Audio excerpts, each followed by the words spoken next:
I did not know this person. I know the story. I wouldn't have known the name. That name is Gypsy Rose Blanchard.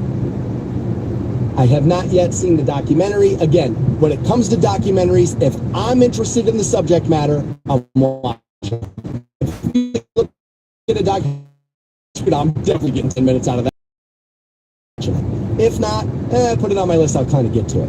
Now, could I have gotten plenty of minutes, rather, that's the right way to say that, out of Gypsy Rose Blanchard? Yeah. And maybe should I have done that? Yeah, I think maybe you could make that argument.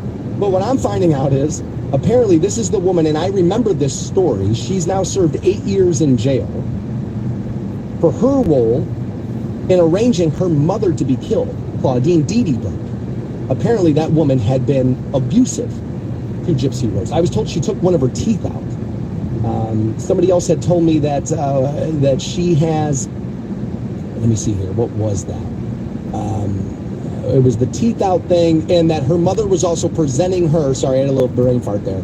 Her mother had been presenting her as having all of like these health issues, right? And kind of like using her for clout and probably some money and some other things. So she had been dating this guy or whatever, and apparently they had conspired together to kill the mother because of the abuse that I see in headlines. Every single day I see that name in a headline. Every time I open up social media, Gypsy Rose, Gypsy Rose, Gypsy Rose. And I got to be honest with you, when I saw the look of her, I was like, her name is Gypsy, and she looks like that. I was like, so I don't know if this doesn't feel like. But now that I'm like, that's one of those things where it's like, story, I knew it had happened. I knew there was a documentary about the story that happened. I'd forgotten. I'm guessing that. I'm interested, right? There's a little bit of that. And second, this is kind of where my no longer a Gen X or a little bit of a boomer, right? There's a little bit of a boomer approach to that, because it's like, like I said, if I don't think I'm talking about it, I'm probably not diving all the way into it. And that's one of the things I've been trying to do, and I'm getting a little sidetracked here with the socials, but I try to read the story. I always did. I'm not saying I didn't read the story before, but I really just try to read the story now and state news is supposed to be different. Like, people always say, this isn't the news. It's like, well, this isn't news either. So, but like, so I'll pay attention. That I'm like, all right, I need to know that. I need to know that. He offered him 20 strokes. Like, I need to know that, right? Like, I need to know stuff like that. But like that stuff on the outside, I've gotten to that boomer place where it's like, unless it's going to be part of my life, I'm not doing it. And the comment sections, which is normally where you find out everything that happened. But I find now that I lose my mind. Like, the story's fine. The journalist that wrote the story, it's like, all right, I disagree with your slant on that. Okay, all right, I know what you're doing there. You got to pretend like you care about. Okay, fair enough. And I normally stay okay with that. I'm like, right, I kind of know what I'm dealing with. Once I start reading comments, I'm like, oh my God, we're dead, right? And then I just start getting like beside myself, and I can't handle it. And then I just start with the hardwood floor in the house as I'm just like pacing back and forth, just like these thumbs get loose. Because sometimes the comment sections are where I am. And so, like, that's how I would normally get up to date on who she was. I'm not reading all this about her. Let me check the first 5 comments every year. It's our 4th year, 5th year, 4th maybe? It's hard to keep track. We're not big into the milestones here at Rock 106.9. We're, yeah, you know what I mean? Like, yeah, of course we're doing it again. That's kind of more zone. We're not really into milestone in there, but your sign-up sheet for the Stansbury Cup, that at WRTK.com. All right, so the other day you and I talked about the story about Hulk Hogan and the Real American beer that he's hawking. And a woman claims that she was hired to be a brand ambassador for Real American beer, and then claims that Hulk Hogan then had her fired after finding out she was African American. Okay, now people said, he's in a photo with you. He obviously knew you were African American. Well, what she's claiming is that after the event they were slated to work together, he then noticed it then, and then the next day she had been let go. Or after that event is what I should say, that she had been let go. And I said, well, look, I mean, that is a possibility. You know, I'm willing to bet that Hulk didn't hire his own brand ambassadors. Like, they firm and said, find us who we can get, and here's the price range we're willing to pay. Her name is Janae, and I know, but I mean, you think Hulk didn't ask who it was? You're telling me that Hulkster is going to hear the name, Essence, and not make that for assumption? I mean, right? So I was like, I don't know about this. But then I added, it's a little sticky when you think about the fact that I think it was 2015. Some audio went viral of the Hulkster using the N-word. He had expressed displeasure with his daughter, Brooke Hogan, dating interracially, and had used said word.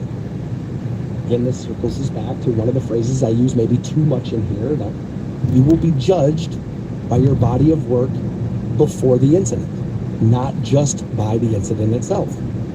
And so now, anytime something racial comes up anywhere near Hulk Hogan, hey, remember that time in 2015? Because welcome to how it works. Because you can't just simply say, there's zero chance the Hulkster does that. Because I think we could all sit here and go, well, remember that one time when he did do it, though? If you want to flip that coin over and argue it the other way, I believe I could. I have known people in my life who would have absolutely had a problem with their children dating interracially. For sure. More than a few of them in my life who I've known that to be true.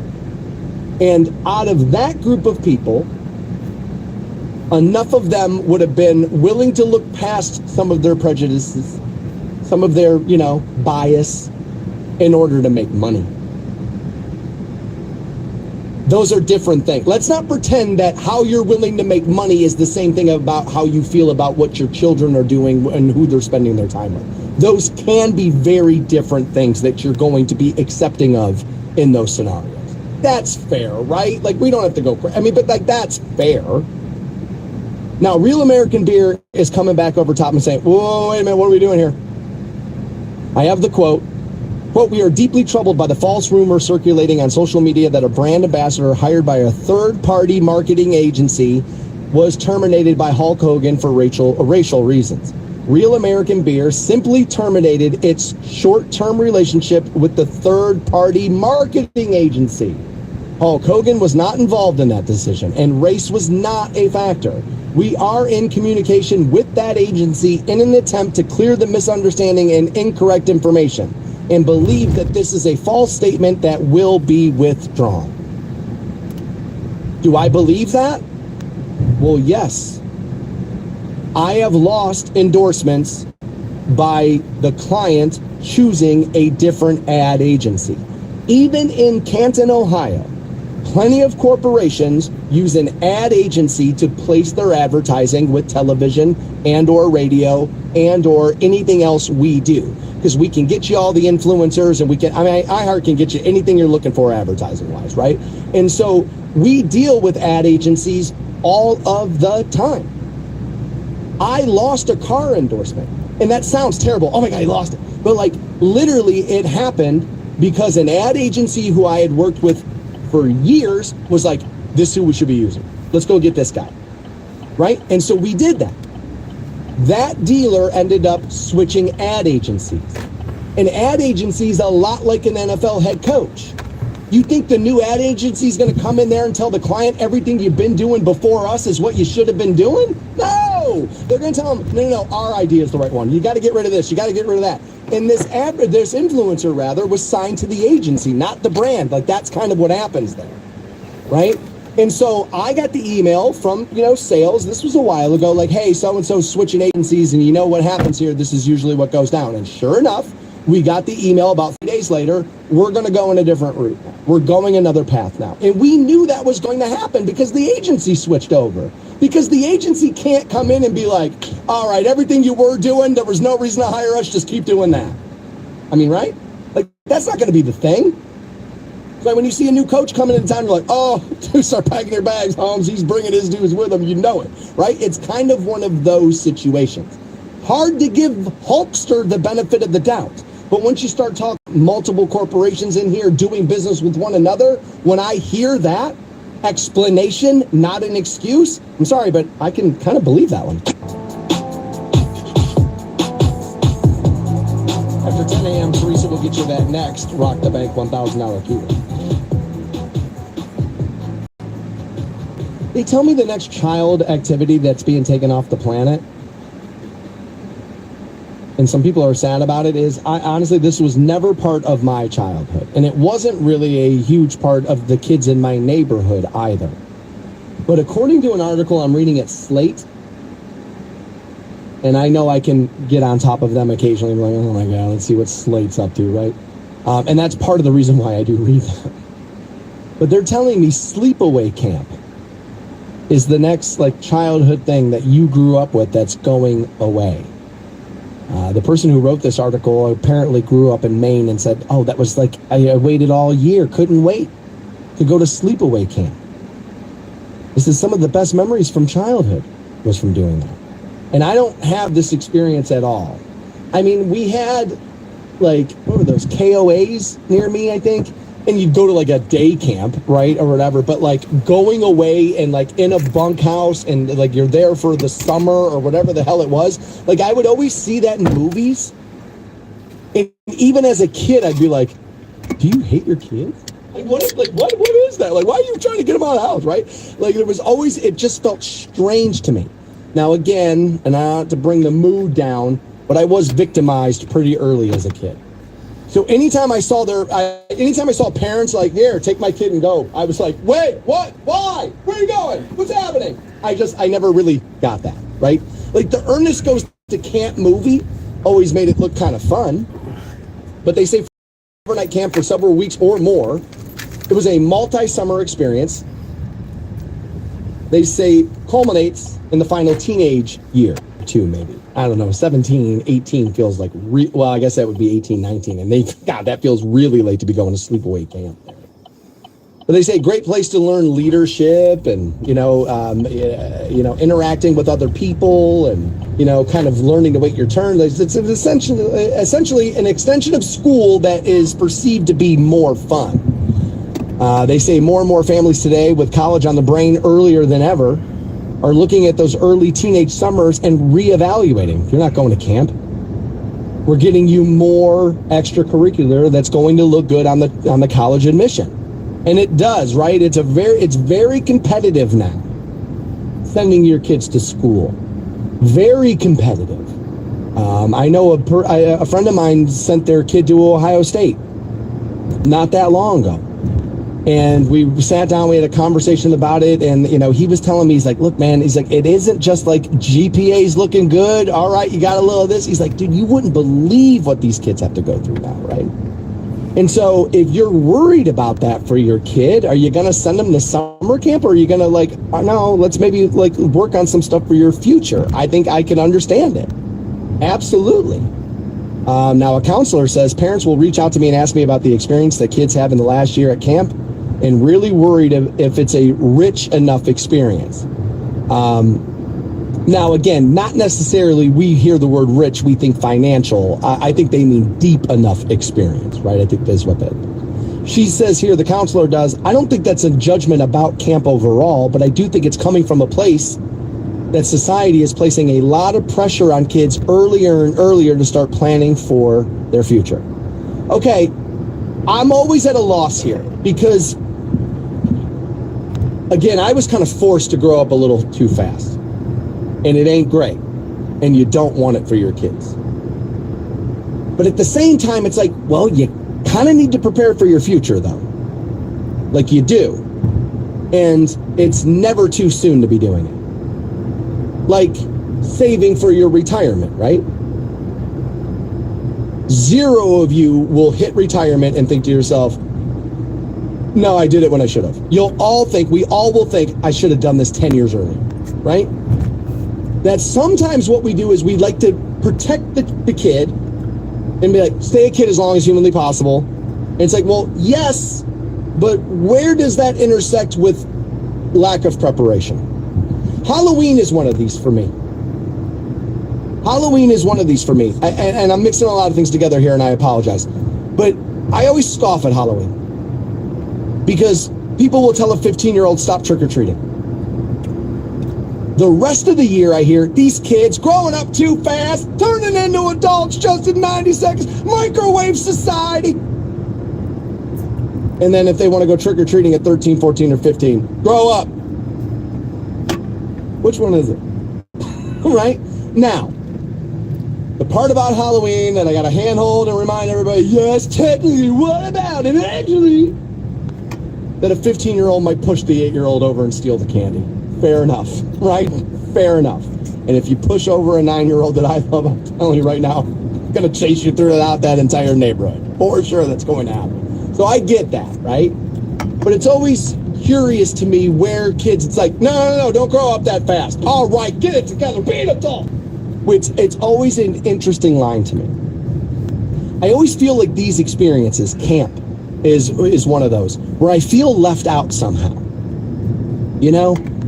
It's an experience that some people do have. I felt that way about going away to college and living in a dorm. It's a unifying thing. It's a very common thing. It's a standard thing in this country, and I did not experience my education that way. I didn't even finish college, for crying out loud.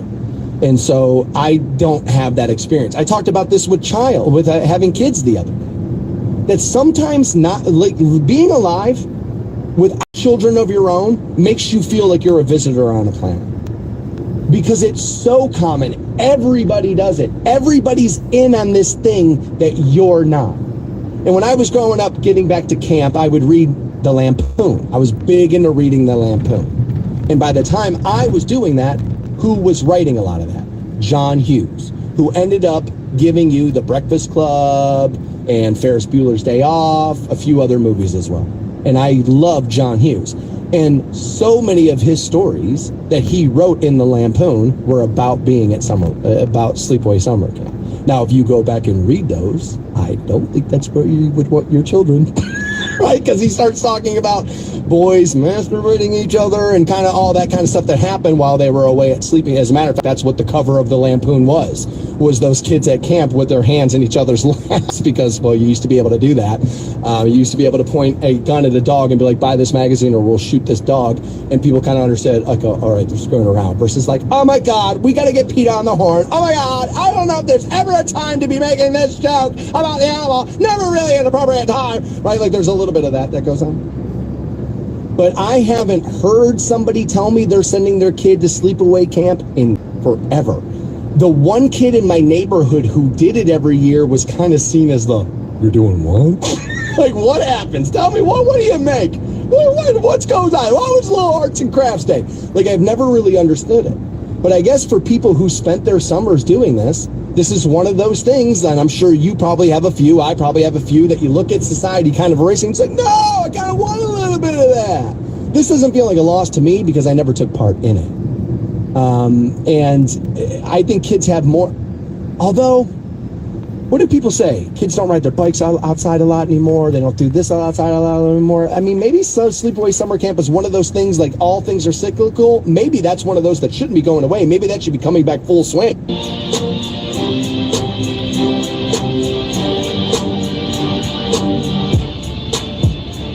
Welcome back to the Stansbury Show.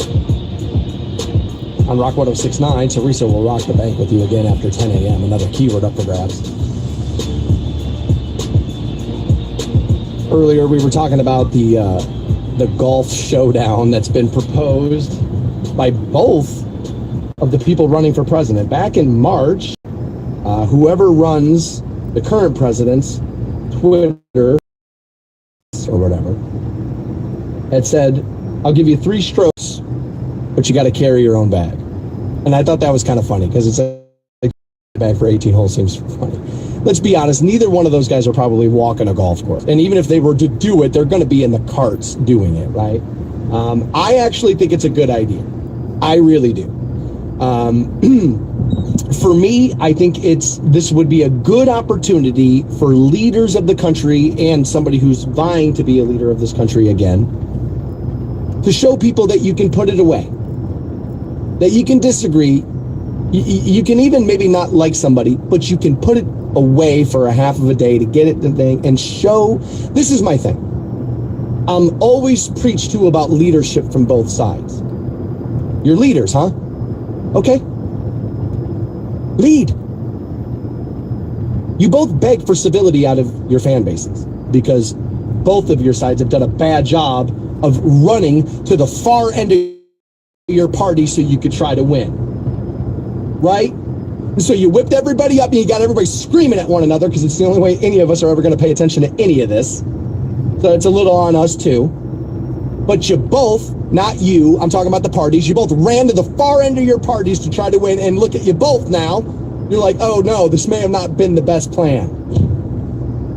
A little civility is not necessarily the worst thing in the world here, and I think if these two got together on a golf course, it could go a long way to getting that done. It's not going to happen. I gave out reasons why it would not happen. And if you missed those, not sure I have enough time to get back into them now, but you can pick it up in the podcast, that at WRQK.com. Also talked a little bit about how the Netflix CEO thinks that streaming is making the world a safer place. Now, the point he's making is it's a collection center of content. Right? So it's not just the stuff that you would watch. It's a collection of a lot of other things.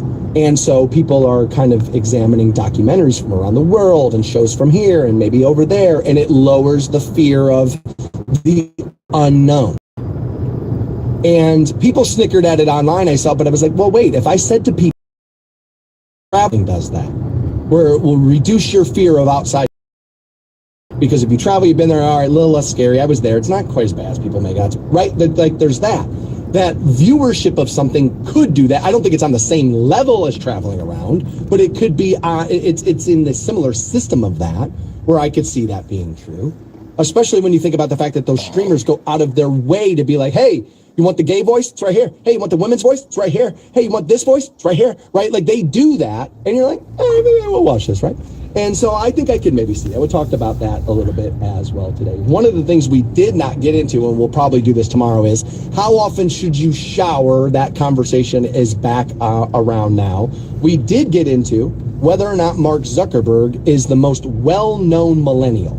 If memory serves, I don't have this tab open on my PC anymore, but if memory serves, millennials are born 1981 to 1996, if memory serves. And he had said back in 2020 in an email to Peter Thiel that he was the most well-known person of his generation. Now, Taylor Swift is a millennial. Well, tough to be more popular than Taylor. And by the way, popular means not only well-known, but liked. So that's a different, those are different things. You could be really well-known and not all that well-liked. That can known, especially now, where she feels more well-known. But I said it can be tough to figure it out, right? Like the way people normally will gauge something like this is, even my mom knows who that is. Like people will say that all the time. I will say that sometimes while, making a point in here. My mom knows who Mark Zuckerberg is. She knows who Taylor Swift is. So it's kind of one of those things where it's not like, dude, Sneako's technically bigger than blah, blah, blah. And it's like, no, he isn't, because my mom doesn't know who he is yet. It's not one of those, because they're both at that level. I think LeBron James probably has his hand raised like, oh, we're just going to skip over me right here. There's probably LeBron could make an argument for that. I saw other people talking about Ronaldo. Also, Lionel Messi was part of that list. Bieber was on the list as well. We didn't talk about Bieber earlier this morning about it. And one of the reasons I kind of skipped past him was this. I think at one point, for sure, he was that guy. I know he's still famous, and yeah, he just got paid a bunch of money to go somewhere around the world and play for some like sultan of somewhere, right? So he still got some pull. But right now, this country, headline-wise, Justin Bieber feels, dare I say, over. Like, I mean, I know that's not technically true because he can still sell the tickets, but he doesn't feel like Bieber. That does not feel like that. Taylor still absolutely feels that way right now, for sure. LeBron still feels that way to me. As a matter of fact, Mark Zuckerberg, Elon's not a millennial, but Elon kind of put him at the kids' table in the tech thing. Because Zuckerberg brought out the Twitter killer, and it killed itself, not Twitter. So, like, I don't think he has the same kind of heat on him he once had. He's still pretty well known, though, Zuckerberg, but I'll take Taylor Swift and LeBron James for my money. Tristan had been listening and asked me for a little bit of a favor here. I don't always go request style on the Stansbury Show, but Tristan was like, yo, man, can I get a little bit of this for my work day? And I was like, hey, you know what, why not? Not only did he want chicken, but he was specific about the chicken he wanted. Tristan, this is for you and your crew today.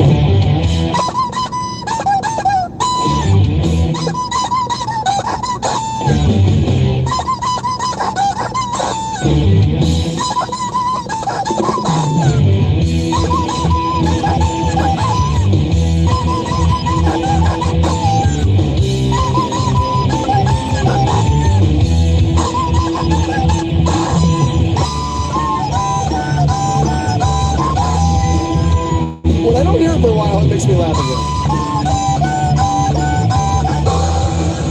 There you go, Tristan. There's some chicken Iron Maiden, the trooper for you to end Thursday's program here on Rock 106.9. Get signed up for the Stansbury Cup, our golf outing. Your sign-up sheet is active right now. That at WRQK.com. Give me just a minute.